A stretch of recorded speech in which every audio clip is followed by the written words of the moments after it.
was on that first Sunday after the land run, April 28, 1889. The sound of the bugle was heard. A white flag had been staked in the ground, and a group of people came together to worship and to sing, "What a Friend We Have in Jesus." These were the pioneers who were willing to confront the hardships out in the future. They knew that they needed to be a part of a family of faith, and so it was they came together, and St. Luke's was born.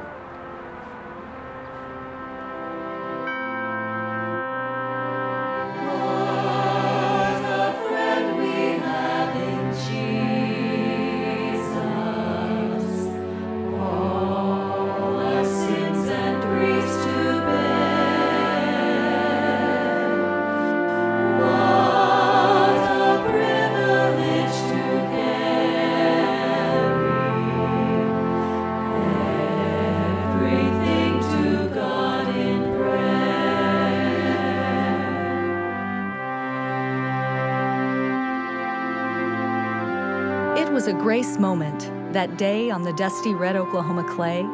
Only God could foresee the impact of what was taking place. Faithful men and women gathered around a white flag to stake their claim for the generations to come, believing that their children and grandchildren would know the one true God. The seeds planted in that moment would bear fruit in the city and around the world. In 1893, our dedicated founders built the Tabernacle, a place for gathering together in worship, for sharing each other's burdens, and celebrating one another's joys. In 1908, the church moved to 8th and Robinson under the name of St. Luke's, where membership would climb to almost 1,000. As we continued to grow, we again needed to relocate to accommodate the people coming to hear the message. In 1951, St. Luke's moved to our current location at 15th and Robinson, and eventually became the second largest Methodist church in America. While we raised money to build a new sanctuary, we gave $25,000 to Asbury Methodist Church to begin.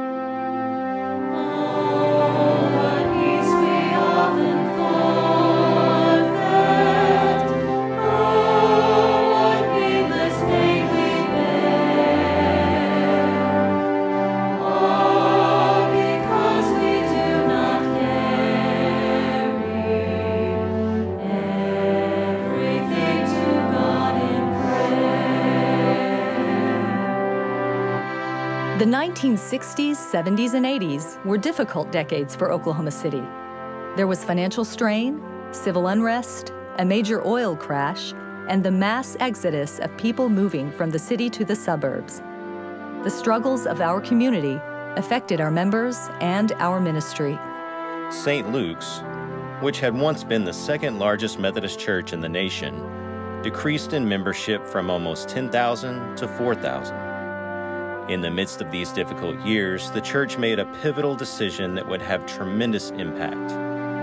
Reverend Dr. David Thomas led in the creation of the Christian Life Center. This project was an incredible leap of faith when so many were moving out of the downtown area. However, the congregation's commitment would become a formative step in the history of St. Luke's.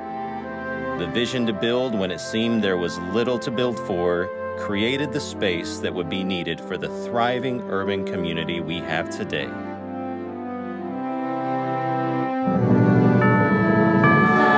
Have we trials and temptations?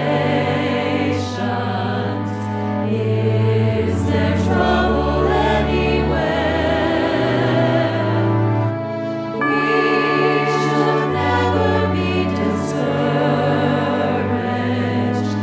Take it to the Lord in prayer. The Christian Life Center was completed shortly after the arrival of Dr. Robert E. Long in 1991. Dr. Long and the church leadership saw the priority of reaching new people for Christ and continued the commitment of sharing God's love and the message of hope.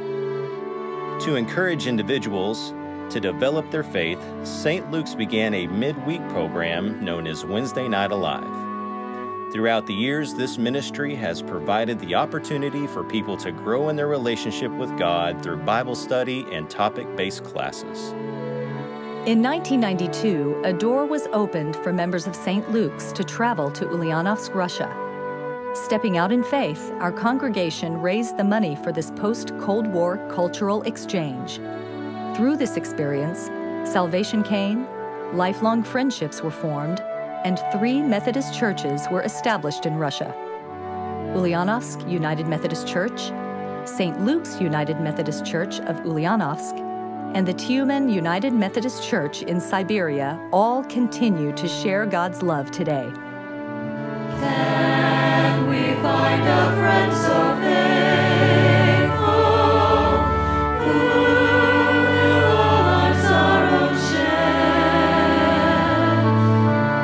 Jesus knows our every weakness. Take it to the Lord in prayer.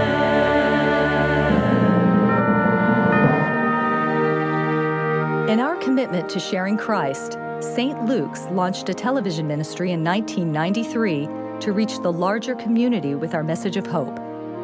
In 1998, a new vision for worship led to the creation of a contemporary worship service, Lifelight.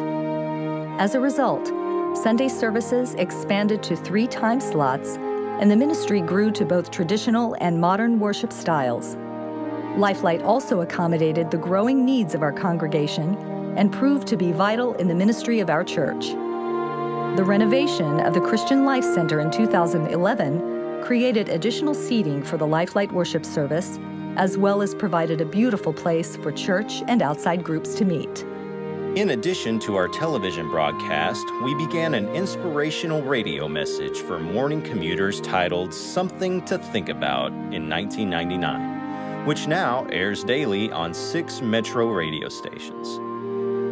This has provided St. Luke's the opportunity to be an encouraging voice to our community and has opened doors for our ministry in the hearts of individuals who would not otherwise hear us. In 2013, St. Luke's began expanding beyond our downtown campus to share God's love and bring hope in other locations around our city. We started by partnering with Epworth Villa Retirement Community, broadcasting our traditional service to homebound members every Sunday morning. St. Luke's Fuente de Vida and St. Luke's Asbury, both born from existing churches, joined the St. Luke's family of faith, becoming the first of our satellite campuses. In March 2014, a new congregation began meeting at Sequoia Middle School, launching our St. Luke's Edmond campus. We are a family of faith with a rich heritage and a bright future. Thank you, St. Luke's, for carrying out the mission of those original settlers who staked our white flag, the saints on whose shoulders we stand. Thank you for preparing a place of worship for the generations to come as we continue sharing God's love and bringing hope to the world.